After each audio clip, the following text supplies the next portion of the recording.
Waheguru Ji Ka Khalsa, Waheguru Ji Ki Fateh, Pyare Sad Sangeet Sahib Jiyo. So today I wanted to do a quick video on Tulwar and Kirpan and Siri Sahib and what makes a good Tulwar and Kirpan and Siri Sahib. And there's a lot of aspects that go into this. However, I'm just going to talk only about POB, which is the point of balance. So just like any sword, there are good swords, there are medium grade swords, and then there are not so good swords, okay? And point of balance. And point of balance when it comes to North Indian Tulwars. Excuse me. And I would like to talk to you about that. So, I'm going to first pick up a Puratan Tulwar. Okay, so here is close to about 200-year-old to 250-year-old Tulwar.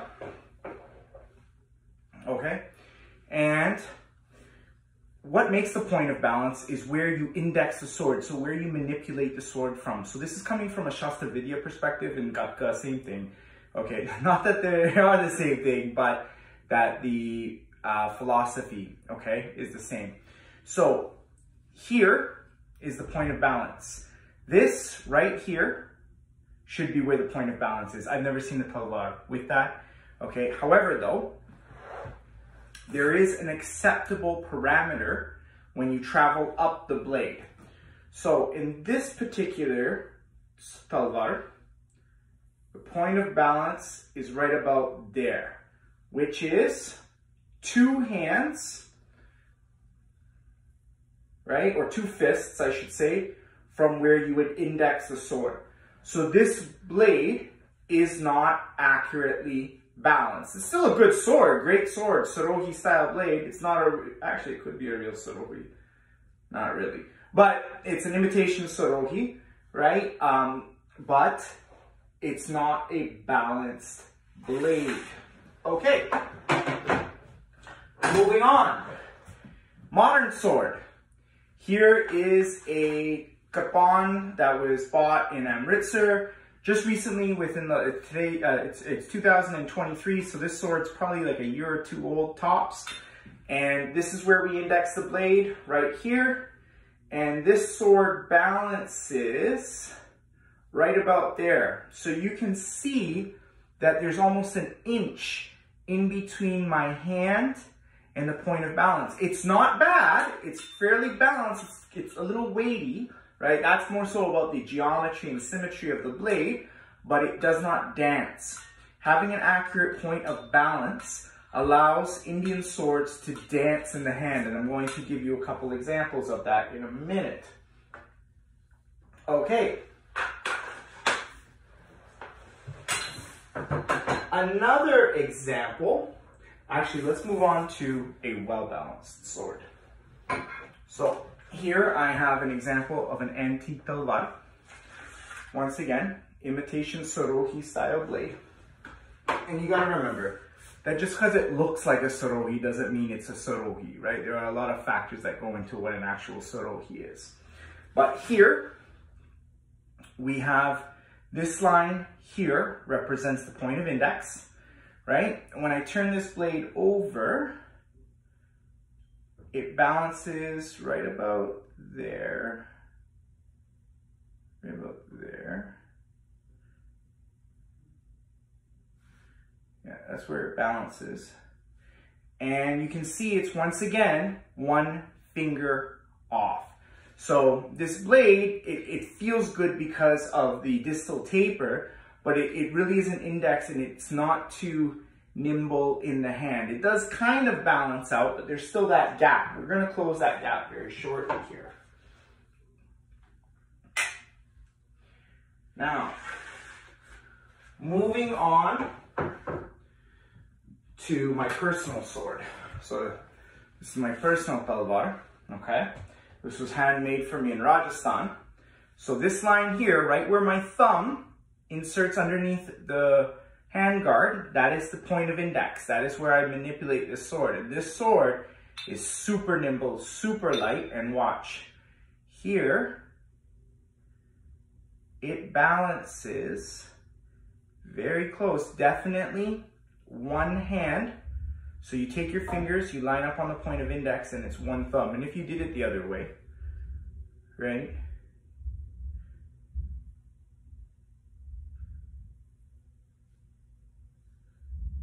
You want to find that point of balance.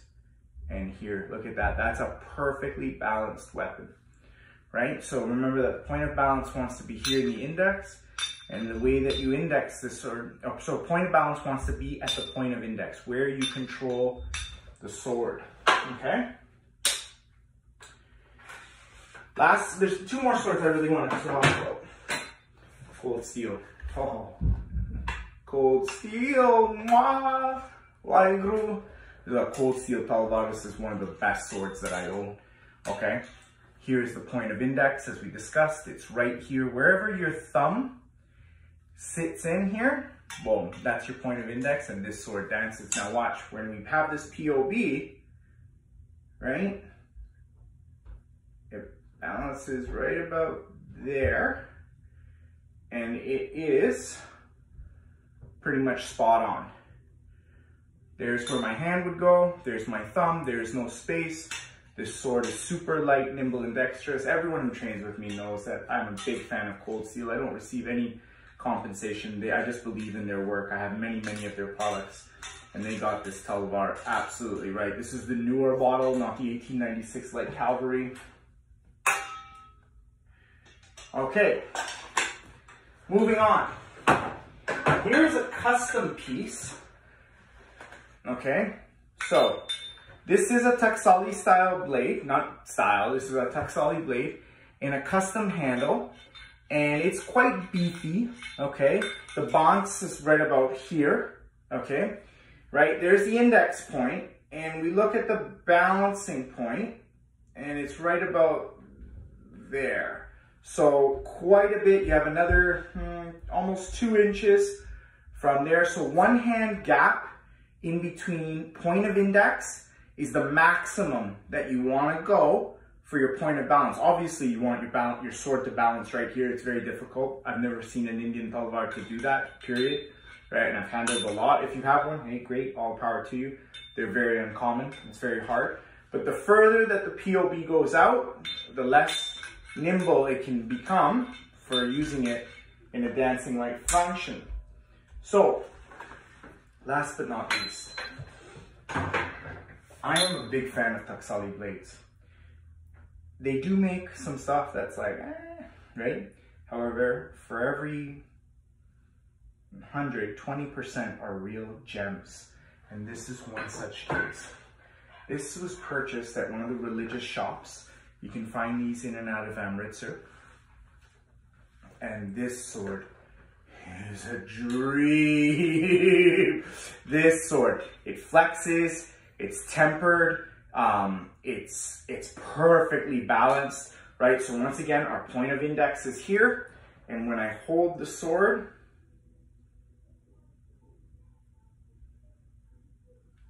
there it is. Oh, I'm even off here with this.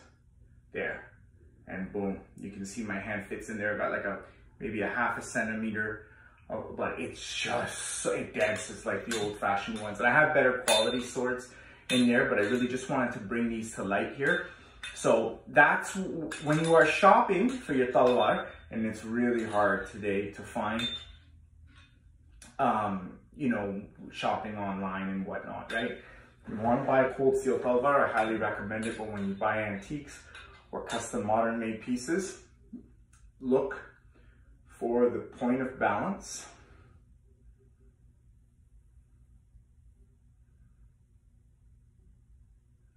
And that point of balance should be your hand, including your thumb, from the index point onwards.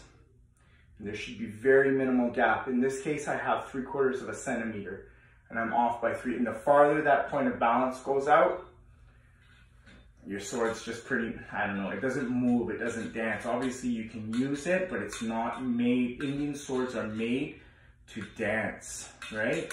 Using shoulder and other mechanisms to move it, the muscles, that is the proper and accurate way that North Indian swords, Tulwar, Kirpan, Siri Sab, whatever you want to call it, are supposed to move. So thank you everyone for watching. drop a like and a comment below. Make sure you subscribe. Check me out on Instagram, Akali Bushi. And if you want to see any further videos, I would be more than happy to. Thank you so much for the love and support. Vaheguru Ji Ka Khalsa, Vaheguru Ji Ki Fateh.